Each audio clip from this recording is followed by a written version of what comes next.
Olá pessoal, hoje eu vou trazer um vídeo explicando as aulas 13 e 14 que falam sobre semelhança de triângulos, para a gente estar resolvendo essas atividades do plural e entender um pouco mais sobre esses dois conceitos, tá?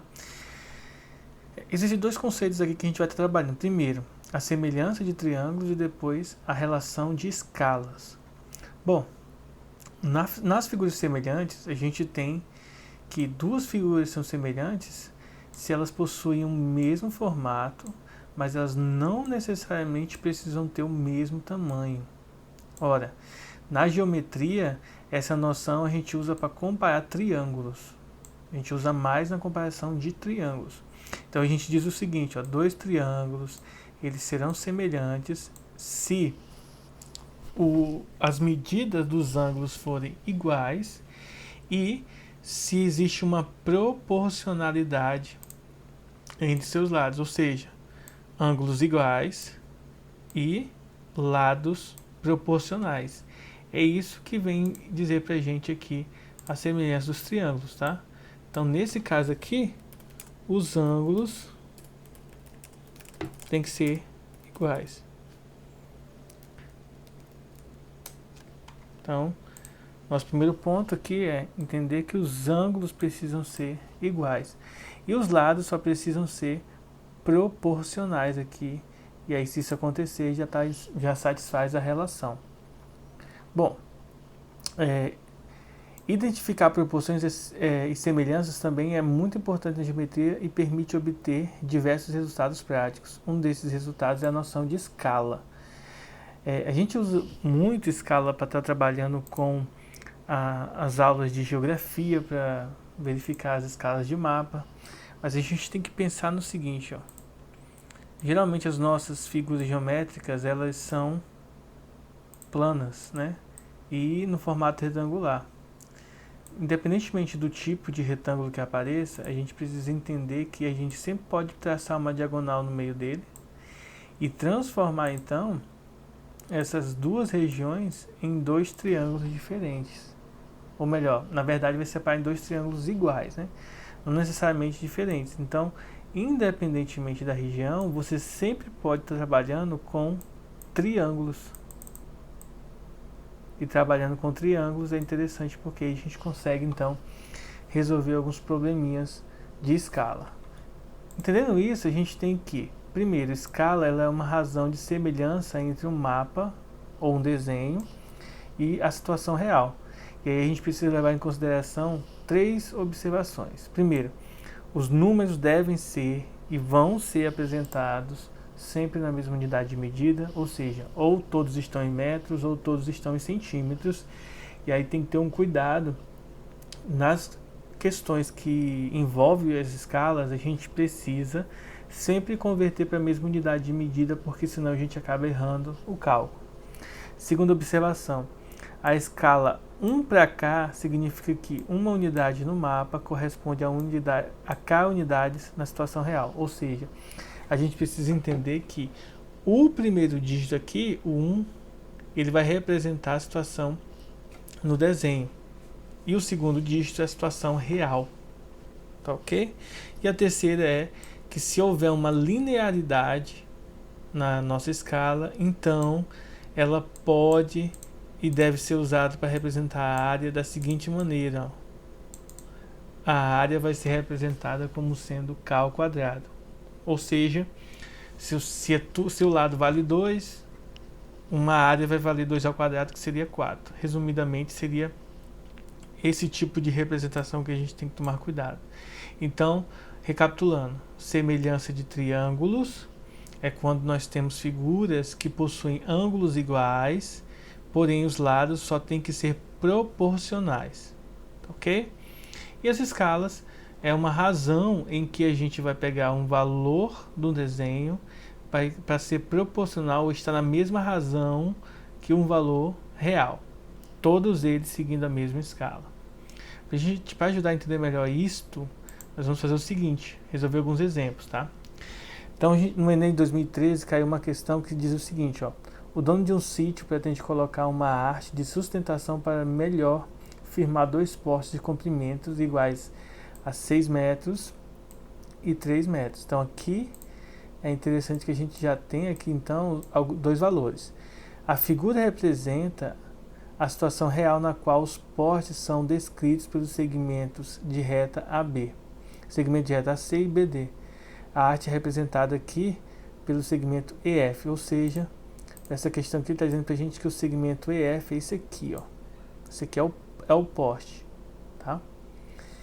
E aí todas essas situações aqui, ó, tanto esse quanto esse, são perpendiculares ao solo. Isso aqui é importante, por quê?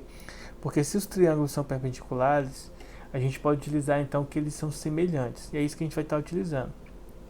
Resumidamente, essa questão ela diz o seguinte: qual que vai ser o comprimento do poste da arte aqui, EF, né?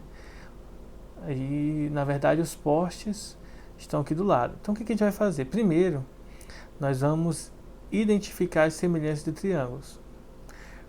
Primeira semelhança, a gente vai olhar o triângulo AEF, ó, AEF, que é esse triângulozinho. Eu vou desenhar ele aqui, o menor.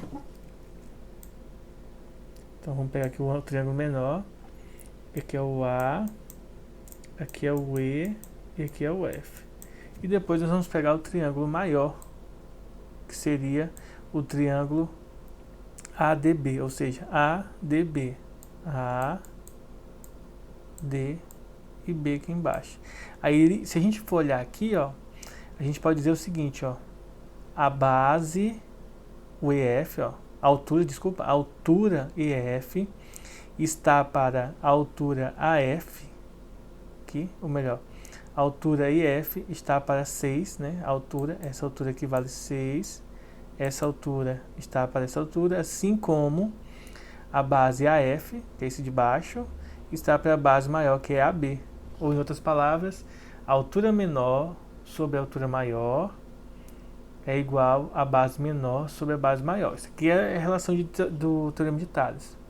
A segunda relação que nós temos aqui seria do triângulo BEF, ó, BEF, que é o menorzinho, só que ele só está ao contrário, e o triângulo maior, que seria o triângulo BCA, ou seja, BCA.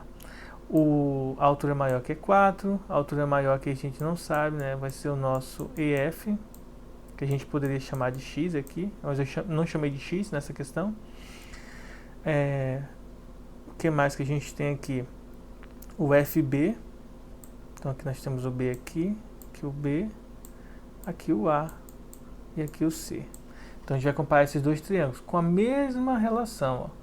A altura menor sobre a altura maior, que é 4, está para a base menor para a base maior, que é a B. Agora vamos fazer a conta, ó. Aqui a ideia, para resolver de forma mais rápida, é a gente usar a regra da soma. Então a gente vai somar esse lado, EF sobre 6, mais EF sobre 4, né, o lado esquerdo, igual a soma do lado direito. Agora nós temos uma soma de fração, ó. Como aqui a gente tem denominadores diferentes, a gente tem que calcular o MMC. O MMC entre 6 e 4 é 12. Ou seja, pega o 6 e o 4 e faz essa divisão. 3, 2, por 2 de novo, que dá 3 e 1. Depois divide por 3, que dá 1 e 1.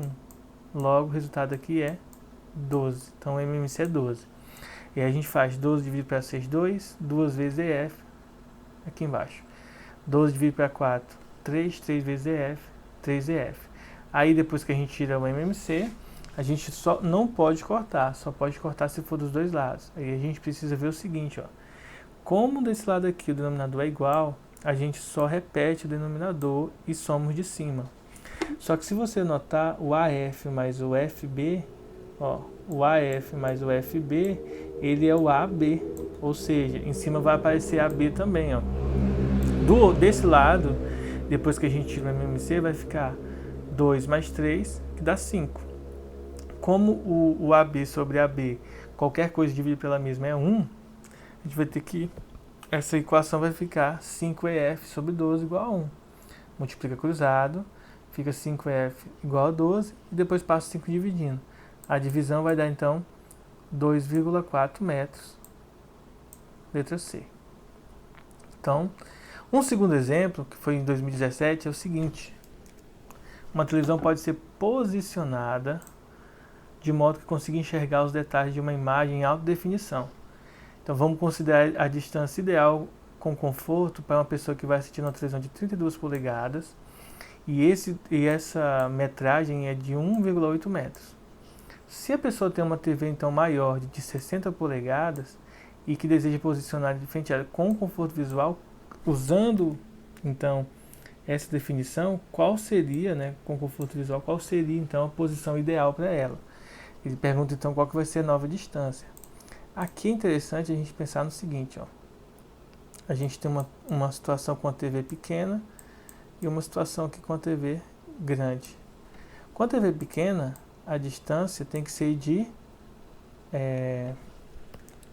com uma TV pequena de 32 polegadas, a distância tem que ser de 1,8 metros. Então aqui a gente tem 1,8 e aqui a gente tem 32 polegadas. Com a TV maior de 60 polegadas, a gente tem aqui uma distância X que a gente não sabe. Então a gente vai comparar o seguinte, se a gente fizesse, por exemplo, um triângulo aqui, a gente teria que esses dois triângulos são semelhantes. Então, a questão do conforto visual seria semelhante. Então, 32 polegadas está para 60, ou seja, a altura com essa altura, a base 18 com a base X, que eu não sei quem é. Então, fazendo a comparação aqui de triângulos, a gente tem essa razão e proporção usando o teorema de Thales. Aí é só multiplicar direto e encontrar o resultado, que é 3,375 metros. Ou seja, a alternativa mais próxima aqui seria a letra D. E última questão aqui, para a gente compreender um pouco os aspectos da escala, a gente tem o seguinte, uma equipe de ambientalistas apresentou um mapa de uma reserva ambiental em que faltava a especificação da escala para sua confecção. O problema foi resolvido, pois um dos integrantes da equipe lembrava que a distância real é 72 km percorrida na reserva, o que equivalia a 3,6 centímetros no mapa. Então, como que a gente faz para encontrar a escala? Para encontrar a escala, a primeira coisa que a gente tem que fazer é colocar as duas na mesma unidade. Como a gente está atrás da escala, a gente precisa converter para centímetro. Então, 72 km é 72 mil metros. E aí, acrescentando mais 2 zeros por centímetro, 7.200.000 centímetros. E aí é só pegar o 3,6 aqui e dividir por esse valor que a gente encontrou. Então a gente vai encontrar o valor da escala. Aqui vale lembrar que eu estou multiplicando por 10 em cima e embaixo para tirar a vírgula e depois simplificar por 36 em cima e embaixo, que vai dar 1 sobre 2 com 6 zeros, ou seja, 2 milhões. Logo, a escala é isso aqui, 1 para 2 milhões. Então, é isso aí. Deem uma olhada, estudem. Vou mandar esse arquivo junto com o vídeo no plural. Tá? Então podem acompanhar aí a aula e qualquer dúvida, WhatsApp. Até mais. Falou, fui.